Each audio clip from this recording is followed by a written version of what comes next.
CMR ఇప్పుడు మన Srikakulam GT road లో మరింత పెద్దగా మరింత విశాలంగా ప్రముఖ సినీ తార కుమారి శ్రీలీల గారిచే డిసెంబర్ 20న గొప్ప ప్రారంభం. మీరు రండి, నేను వస్తున్నా CMR shopping mall GT road Srikakulam. See you there. CMR shopping mall GT road Surya Mahal junction Srikakulam. నమస్కారం. మనకి ఈరోజు ఈ శ్రీకాకుళం జిల్లా పోలీస్కి సంబంధించి కాశీబుగ్గ సబ్ డివిజన్లో కాశీబుగ్గ పోలీస్ స్టేషన్ లిమిట్స్లో 572/2024 అండర్ సెక్షన్స్ మనకి 307 అండ్ ఆర్మ్స్ యాక్ట్ కింద రిజిస్టర్ చేయడం జరిగింది ఒక కేసు. ఇందులో మనకి ఏంటంటే ఒక వ్యక్తిని చంపడం కోసం కొంతమంది బీహార్ రాష్ట్రానికి సంబంధించిన కొంతమంది వ్యక్తుల్ని డబ్బులు ఇచ్చి హైర్ చేసుకొని ఒక వ్యక్తిని చంపడం కోసం కొంతమంది ఇక్కడ ప్రయత్నం చేశారు. వీళ్ళు చంపాలనుకున్న పర్సన్ పేరు వచ్చి నాగరాజు. సో వీళ్ళది ఇక్కడ మనకి చిన్నగడం విలేజ్.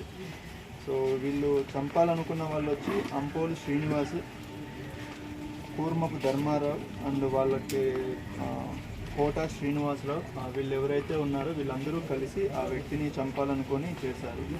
దీనికి కారణం ఏంటంటే వీళ్ళకి చాలా రోజుల నుంచి వీళ్ళ మధ్య ఉన్న కొన్ని పర్సనల్ గొడవలు కావచ్చు, అలానే ఊరిలో ఆధిపత్యం ఎవరిది ఉండాలి, మేము ఉండాలా మీరు ఉండాలన్న ఒక ఆధిపత్య ధోరణి కావచ్చు, వీళ్ళ మధ్య ఉన్న పొలిటికల్ డిఫరెన్సెస్, రాజకీయంగా వీళ్ళ మధ్య ఉన్న విభేదాలు ఏవైతే ఉన్నాయో, ఒకరు ఒక పొలిటికల్ పార్టీకి సంబంధించిన వాళ్ళు, ఇంకొక పొలిటికల్ పార్టీకి సంబంధించిన వాళ్ళు, వీటి కావచ్చు, దాంట్లో ఈ డబ్బులు సంబంధించిన గొడవలు ఏవైతే ఉన్నాయో ఆ గొడవలకి సంబంధించి కూడా వీళ్ళ మధ్య ఉన్నాయి. సో వీళ్ళు ఏంటంటే డైరెక్ట్గా వీళ్ళు కాకుండా బయట నుంచి ఒక టీముని తీసుకొని వచ్చి వీళ్ళని చంపి దానికి సాక్ష్యాధారాలు లేకుండా చేసి అది ఎవరు చంపారో తెలియకుండా ఉండాలి అన్నట్లు వీళ్ళు ప్లానింగ్ చేశారు. సో అలా ప్లాన్ చేసి అలా చంపిన తర్వాత మనకి ఏదన్నది ఒక శాంతి భద్రతల సమస్యలాగా ఇది చేయాలన్నది ఒక మోటివ్ అన్నది వీళ్ళకి కనిపిస్తుంది. సో వీళ్ళు మొత్తంగా మనకి బీహార్కి సంబంధించి ఇప్పుడు మనకి 3 దొరికారు. అండ్ ఇక్కడ లోకల్గా పలాసాకి సంబంధించి మొత్తం 4, టోటల్గా 7 మందిని ఈరోజు అరెస్ట్ చేయడం జరుగుతుంది. సో వీళ్ళ ప్లానింగ్ ఏంటంటే వీళ్ళు నవంబర్ 10వ తారీఖున వైజాగ్లో ఒక హోటల్లో కలిశారు వీళ్ళందరూ. సో అక్కడ కలిసి అక్కడ ప్లాన్ చేసి నవంబర్ లాస్ట్ వీక్లో అంటే నవంబర్ 25 నుంచి 30 తారీఖు మధ్యలో ఇక్కడ పలాసాకు వచ్చి ఇక్కడ రెక్కీ చేసుకున్నారు. వాళ్ళ ఇంటి దగ్గరికి వెళ్ళి రెక్కీ చేసుకున్నారు. దాంతోపాటుగా మొత్తం 10 లక్షలకి ఈ మర్డర్ చేయాలన్నది వీళ్ళు అగ్రిమెంట్ చేసుకొని అందులో 2 లక్షలు అన్నది వాళ్ళకి ఆల్రెడీ పేమెంట్ కూడా చేయడం జరిగింది. దాని తర్వాత వీళ్ళకి వెపన్స్ అన్నది మనకి మొత్తం బయట నుంచి తీసుకొని వచ్చి మొత్తం 2 పిస్టల్స్, ఒక తపంచ అండ్ 45 రౌండ్స్ ఇవన్నీ వీళ్ళకి తీసుకొని వచ్చారు. బయట నుంచి తీసుకొని వచ్చి డిసెంబర్ 10 నుంచి రెక్కీ చేయడం అనేది ఇక్కడ జరుగుతోంది. సో మనకున్న స్పెసిఫిక్ ఇన్ఫర్మేషన్ ప్రకారం వీళ్ళు ఎప్పుడైతే అక్కడ వాళ్ళని చంపడానికి ప్రయత్నం చేస్తూ ఉన్నారో ఆ టైంలో వెళ్ళి మనం పట్టుకోవడం జరిగింది.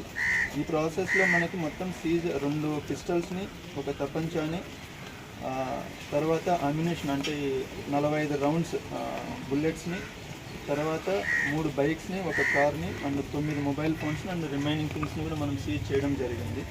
సో వీళ్ళు బైక్స్ కూడా ఏం చేశారంటే ఇక్కడ లోకల్గా ఒరిజినల్ బైక్స్ కాకుండా దొంగలించబడిన బైక్స్ ఏవైతే ఉంటాయో, ఒక బైక్ వచ్చి మహారాష్ట్ర పూణే నుంచి తీసుకొని వచ్చారు. దీనిపైన మనకి పూణే డిస్టిక్లో మహారాష్ట్రలో ఆల్రెడీ అక్కడ ఈ బైక్ దొంగతనం చేయబడిందని చెప్పి కేసు కూడా రిజిస్టర్ అయి ఉంది అక్కడ. దాంతోపాటుగా ఇక్కడ మనకి లోకల్గా కంచిలీ లిమిట్స్లో ఒకటి రెంట్కి తీసుకున్నారు ఒక పర్సన్. ఇంకొక బైక్ వచ్చి 3వ బైక్ వచ్చి కూడా దొంగలించబడిన బైక్, అది ఎవరిది ఏంటనేది మనం ఇంకా ఐడెంటిఫై చేయలేదు, అది కూడా చేయడం అనేది జరుగుతుంది. సో వీళ్ళ మోటివ్ ఏంటంటే చంపడం ఒకటే కాదు, చంపిన తర్వాత దానికి సాక్ష్యాధారాలు అనేది ఉండకూడదు, ఎవరు దొరకకూడదన్న ఒక ప్లానింగ్తో వీళ్ళు చేయడం జరిగింది. దాని ద్వారా ఇక్కడ ఒక శాంతి భద్రతల సమస్య జరుగుతుంది, బయట నుంచి వచ్చి ఎవరో దీన్ని ఇక్కడ ఏదో చేస్తున్నారన్న ఒక క్రియేట్ చేయడం కోసం చేసినట్లు మనకు కనిపిస్తుంది.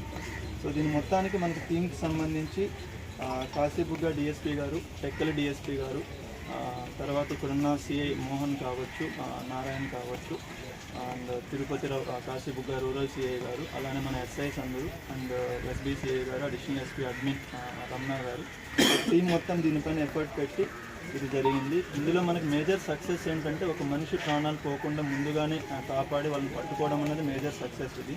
దీంతో పాటుగా మనం 7 మందిని అరెస్ట్ చేయడం కూడా జరిగింది. రిమైనింగ్ మెంబర్స్ ఎవరైతే ఇందులో ఉన్నారో ఫర్దర్ ఇంట్రాగేషన్ చేస్తున్నాము.